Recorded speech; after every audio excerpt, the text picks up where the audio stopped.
Okay, so everyone, I am taking your chapter number 4, key elements of democratic government.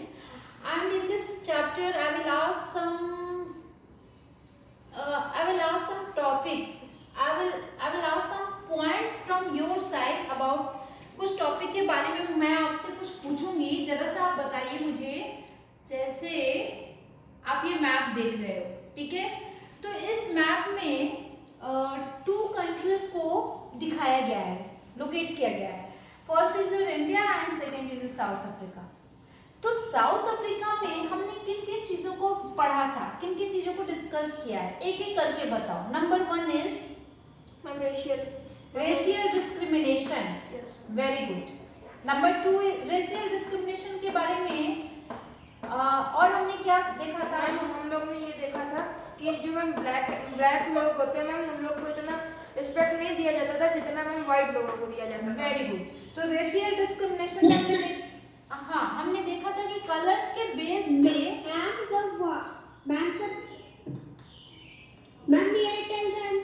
Yes Man, the white people get the best land, man, and the black people get the worst land. Man, the ambulance also was separated. The ambulance for the white people were, man, well prepared, and for the black people was not. Very good answer. Are you Preeti? Yes, ma'am. Very good बेटा. Number 2 second point बताओ. Racial discrimination के अलावा उसमें जो जो law था, क्या क्या था वो?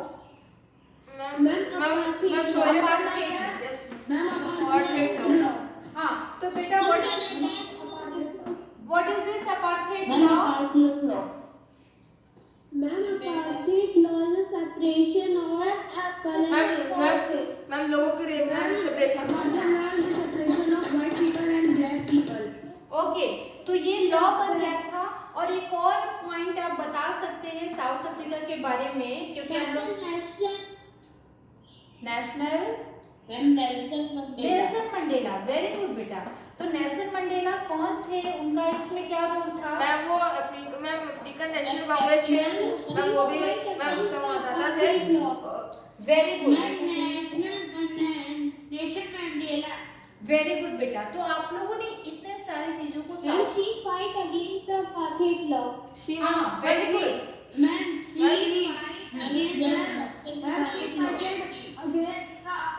First of all, Nelson Mandela was not a female gender. She was a male. He was a male बेटा. नेल्सन मंडेला जो थे वो एक मेल थे, फीमेल नहीं थे, ठीक है? हाँ, तो शी डोंट यू सी. हाँ, अब चलो हम बात करेंगे. हाँ, अब हम बात करेंगे इस चैप्टर में ये जो पिक्चर बनी है, हाँ, पार्टिसिपेशन की. तो ये बताओ कि पार्टिसिपेशन के बारे में हमने क्या पढ़ा था इस टॉपिक में? Government vote. Government. People participation. Very good.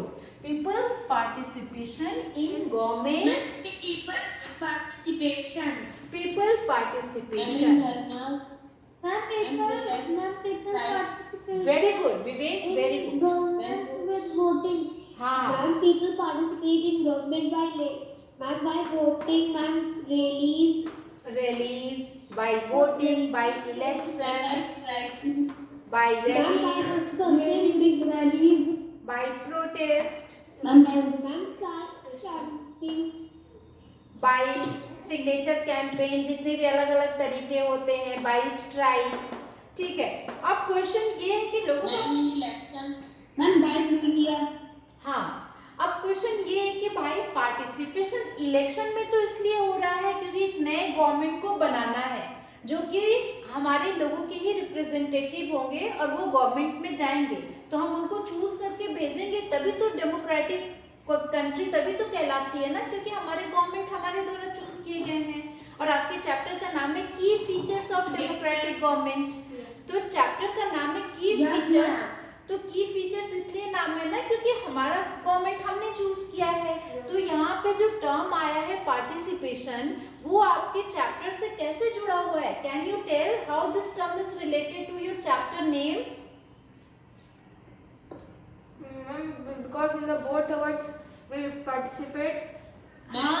Participation in Ma'am, different kind of discrimination. Very good. Yashmeet, Vivek, Preeti, Abhinav और भी कुछ बच्चे रिस्पॉन्ड कर रहे हैं, बहुत अच्छा। Yes, ma'am. सुनो बेटा, अब Ma'am, I have also. What's your name बेटा? Ma'am, तन्मय. तन्मय। ओके तन्मय, ठीक है। तो देखो पार्टिसिपेशन एक की फीचर हुआ ना डेमोक्रेसी का। Yes, ma'am. So, ओके बेटा, what's your name? Yes, ma'am. Ma'am, सबका नाम है. Ma'am Aditya. Aditya. Okay Aditya, Aditya Tanmay, ठीक है। तो देखो बेटा, अब जो पार्टिसिपेशन हो रहा है तो वो फीचर हुआ ना डेमोक्रेटिक कंट्री का, Yes, ठीक है। तो इस ये पार्टिसिपेशन कैसे हो रहा है? एक तो गवर्नमेंट एक्टिविटीज में डिसीजन गवर्नमेंट को चूज करके इलेक्शन के द्वारा, और गवर्नमेंट को हमारे लिए अगर वो सही काम नहीं करते तो हम क्रिटिसाइज करते हैं कि ये हमने भेजा था और ये हमारे लिए रिस्पॉन्सिबिलिटी नहीं ले रही है, ठीक है। जैसे अगर उसने कहा था कि भाई हम इतने सारे फ्लाईओवर बनाएंगे, उसने बनाया ही नहीं, तब हम क्या करेंगे? हम प्रोटेस्ट करेंगे, क्योंकि हमें गवर्नमेंट का काम बिल्कुल भी पसंद नहीं है, उसने किया ही नहीं, तो हम प्रोटेस्ट करेंगे, हम स्ट्राइक करेंगे, ठीक है। तो नेक्स्ट टाइम वोट नहीं देंगे। तो इस तरह से हम पार्टिसिपेशन Yes, को ma'am. दिखाते हैं। अब एक अगला टर्म है, ये जो टर्म है इसको पहले हम समझते हैं, नीड टू रिजॉल्व कॉन्फ्लिक्ट। अच्छा एक मिनट, पहले ये देख लो कि ये जो पिक्चर है, इस पिक्चर में क्या कहा गया है? मैम इसमें पानी की कमी है, इस वजह से मैम ये दिखाया जा रहा है. तो पानी की कमी है बेटा, आप इस पिक्चर में देख रहे हो, पानी की कमी को, वाटर शॉर्टेज को दिखाया जा रहा है। Ma'am, the picture is not showing. Yes, ma'am. But it is screen share from here, यहाँ से स्क्रीन शेयर हो रहा है, ठीक है। तो आप इस पिक्चर में देख के बताइए कि जो यहाँ पे वाटर शॉर्टेज की प्रॉब्लम है, इस पिक्चर का इस चैप्टर से क्या कनेक्शन है? मैम इसमें मैम ये दिखाया जा रहा है कि जो हम लोग ने जो गवर्नमेंट चूज की है मैम, वो अच्छे से सही से काम नहीं कर रही. Very good. Democracy. डेमोक्रेसी को कैसे? अभी अभिनव ने एक आंसर किया है कि मैम हमने जिस रिप्रेजेंटेटिव को भेजा था अपने वार्ड से चूज करके, या जहां का ये रिप्रेजेंटेटिव होगा, उसने अपने एरिया में वाटर शॉर्टेज की प्रॉब्लम को सॉल्व नहीं किया, तो हम उसके काम से बिल्कुल भी कंसेंट नहीं है, हम उसके काम से खुश नहीं है। तो इसीलिए ये दिखाया जा रहा है इस पिक्चर को, ठीक है। One of the tap in the nearby village must be getting water, है ना। तो पानी की इस प्रॉब्लम को, अब ये देखो, ये एक ऑफिसर है जो इसके साथ में, इनके साथ में आके ये देख रहे हैं, तो ये दिखा रहा है व्हाट अप्रूवल और disapproval is being expressed here. तो ये अप्रूवल है कि डिसअप्रूवल है? This is disapproval. डिसअप्रूवल। अब देखो यहाँ पे है लेटेस्ट टू द एडिटर्स के द्वारा यहाँ पे क्या बताया गया है? मैम बैन पोस्टर्स लगाए गए हैं. लेटेस्ट टू द एडिटर के द्वारा ये, हाँ, कि इस तरह से पोस्टर नहीं लगाने के, नहीं बेटा, लेटेस्ट टू द एडिटर का मतलब हुआ कि न्यूज़पेपर में आप जब न्यूज़पेपर खोलोगे ना, तो आप देखोगे कि उसमें कुछ कॉलम्स होते हैं जहाँ पे संपादक के नाम पे कुछ लेटर्स लिखे जाते हैं। जैसे हमारे एरिया में पानी की ही मान लो प्रॉब्लम है, या क्लीननेस हमारे एरिया में सही नहीं है, या फिर इलेक्ट्रिसिटी प्रॉब्लम है, या फिर रोड्स पे तार जो हैं, वो जितने भी वायर्स हैं वो सारी ओपनड है, वो सही से नहीं है ना। तो इस तरह की सारी प्रॉब्लम्स को हम एडिटर को, न्यूज़पेपर के द्वारा एडिटर को लेटर लिख के ये कह सकते हैं कि आप इस, तो वो लिखेंगे, ठीक है, वो इस न्यूज़ को अपने लेटर में लिखेंगे, और फिर फिर क्या होगा, उसका आगे क्या होगा? लेटर टू द एडिटर के बाद आगे का क्या प्रोसेस है बताओ? मैम आगे का प्रोसेस ये होगा मैम कि वो न्यूज़पेपर में छपा जाएगा. हाँ, न्यूज़पेपर में छपा जाएगा। उसके बाद क्या होगा? उसके बाद मैम अगर मैम वो मैम पार्लियामेंट तक मैम ऊपर तक पहुंचेगा मैम, अपर पार्टी तक। हाँ, क्योंकि जितने भी लोग न्यूज़पेपर पढ़ते हैं उनको मालूम चलेगा कि इस एरिया में ये प्रॉब्लम है, और वो जो आपके म्यूनिसिपल कॉरपोरेशन के जो ऑफिशियल्स है वो भी पढ़ते हैं और फिर उसके बाद वो एक्शन लेते हैं। ठीक है, अब देखो यहाँ पे लिखा है बैन पोस्टर्स। पोस्टर्स को बैन करो क्योंकि उससे पूरे शहर का लुक जो है वो खराब हो जाता है। ठीक है, क्योंकि बहुत सारे पोस्टर्स आप देखे हो वो सब रोड्स पे ऐसे लगा दिए जाते हैं जिससे पूरी शहर जो है वो बहुत गंदा लगता है। तो किसी ने लिखा है कि इन पोस्टर्स को दीवारों पे बैन कर दिया जाए, नहीं लगना चाहिए। तो आप अपने ओपिनियन कैसे बता रहे हैं गवर्नमेंट को? By writing your opinion on the newspaper. तो आप प्रिंट मीडिया का यूज कर रहे हो।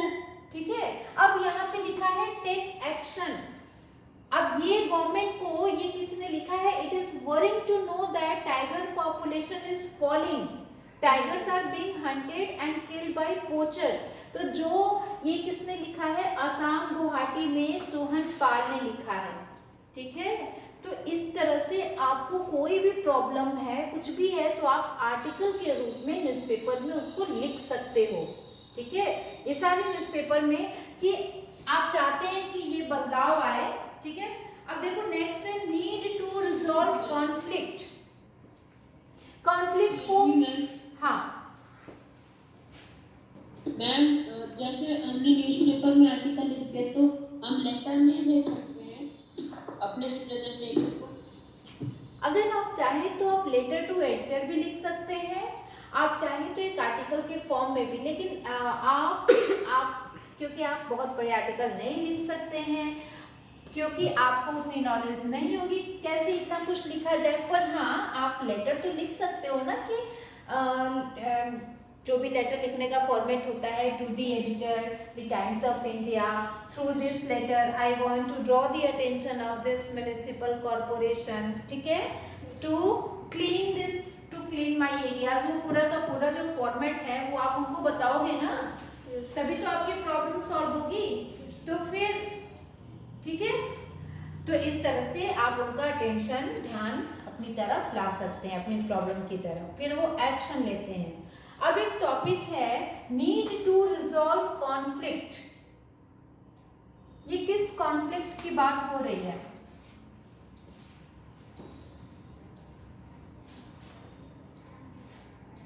देखो, आपने पढ़ा था ना कि कॉन्फ्लिक्ट, क्योंकि हमारा जो कंट्री है यहाँ पे बहुत सारी डाइवर्सिटीज है, अलग अलग रिलीजन है, अलग अलग कल्चर है। अगर उन दोनों के बीच में कभी भी कोई फाइटिंग हो गई या कोई डिस्प्यूट हो गया, या एक ग्रुप दूसरे ग्रुप के अगेंस्ट में डिस्क्रिमिनेशन कर रहा है, भेदभाव कर रहा है, तो कॉन्फ्लिक्ट होता है वहाँ पे, है ना।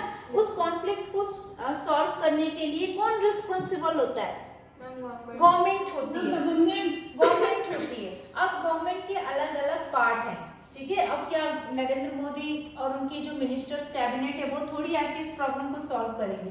तो उससे लोअर पार्टी। आपको पता है ना कि हमारे 3 लेवल सब गवर्नमेंट है। Yes ma'am. अगर हमारी कॉलोनी में मान लो कोई central government, state government and local government. हाँ, अगर मान लो कि आपकी कॉलोनी में कोई प्रॉब्लम होती है, ठीक है, पुलिस शूटिंग हो गई या कुछ भी हो गया, तो आप क्या करोगे? Ma'am DM. आप डीएम को फोन करोगे? नहीं मैम, मैम ब्लॉक लेवल के मैम उनको करेंगे। आप जहाँ रहते हो, ब्लॉक लेवल गवर्नमेंट, आप जहाँ रहते हो ब्लॉक लेवल है क्या? आप जिस जगह पे रहते हो उस जगह का क्या नाम है? कोई भी एक बच्चा बताए। मैम त्रिवेणी बिहार। त्रिवेणी बिहार। तो त्रिवेणी बिहार जो कॉलोनी है, तो उस कॉलोनी में मान लो कोई कॉन्फ्लिक्ट, कोई प्रॉब्लम हो गई, ठीक है, तो क्या होगा? वहां की प्रॉब्लम को कौन डील करेगा? अगर मान लो कोई इस तरह से क्राइम हो गया है ना, तो क्राइम वगैरह होता है, कोई थेफ्ट होता है, चोरी होती है, किसी का मर्डर हो जाता है, तो पुलिस डील करती है, जो उस एरिया के इंचार्ज होते हैं पुलिस स्टेशन के, है ना, जो उस थाने का इंचार्ज होता है। एक तो ये हुआ। दूसरा, ठीक है, तो इस तरह की जो प्रॉब्लम्स होती है, मैं आपको बता रही थी कि जब भी कोई कॉन्फ्लिक्ट होता है तो गवर्नमेंट जो होती है वो रिस्पॉन्सिबल होती है कॉन्फ्लिक्ट को खत्म करने के लिए, ठीक है। अब एक क्वेश्चन है कि अब जैसे आपने ये पढ़ा था ना, क्या पढ़ा था आपने कि मान लो कि जुलूस निकल रहा है आपके एरिया में, हिंदू कह रहे हैं कि हम अपना दुर्गा पूजा का पंडाल रखेंगे, मुस्लिम कहते हैं कि नहीं हम अपना चलाएंगे, ठीक है। तो इस तरह से जब भी कोई डिस्प्यूट आता है तो इस प्रॉब्लम को कैसे डील किया जाता है? The police is responsible for ensuring, हाँ, तो जब भी कोई भी डिस्प्यूट होगा तो आपके एरिया में गवर्नमेंट का एक पार्ट है पुलिस, वो उसको डील करती है, ठीक है। अब मान लो कि रिवर्स है, तो इसमें बताया गया है कि एक स्टेट की लड़ाई दूसरे स्टेट से होती है या दो सिटीजन के बीच में लड़ाई होती है। देखो लड़ाई या कॉन्फ्लिक्ट तो किसी के भी साथ हो सकती है ना, सिटीजन से सिटीजन के बीच में। अगर इस तरह की लड़ाई होगी तो क्या उसको कौन डील करेगा? दो लोगों के बीच में लड़ाई होगी तो लोकल गवर्नमेंट डील करेगी, ठीक है। अगर मान लो स्टेट के बीच में कोई लड़ाई हो गई कि नहीं, जैसे अभी कावेरी रिवर का, सेंट्रल गवर्नमेंट, तो ये डील करेगी सेंट्रल गवर्नमेंट, हाँ, जैसे कावेरी रिवर का मुद्दा था, ठीक है। अगर मान लो कि स्टेट गवर्नमेंट और सेंट्रल गवर्नमेंट में लड़ाई हो गई तब कौन डील करेगा? जैसे टैक्स को लेके कि हम जीएसटी इतना नहीं देंगे तो सेंट्रल कहता है नहीं आपको देना पड़ेगा। अब राज्य और सरकार लड़ने लगी तो ये डील कर सुप्रीम कोर्ट, यानी कि ये कोर्ट का काम है, वो देखेगी कि स्टेट और सेंट्रल लड़ाई ना करे, है ना। हाँ, तो इस तरह से जितने भी लोगों के बीच में डिस्प्यूट होता है, प्रॉब्लम हर लेवल पे जो गवर्नमेंट होती है उस जगह को वो सही करती है, ठीक है। ये देखो, और उसके बाद इक्वालिटी एंड जस्टिस, बेटा इसको क्यों लिखा गया है ये बताओ।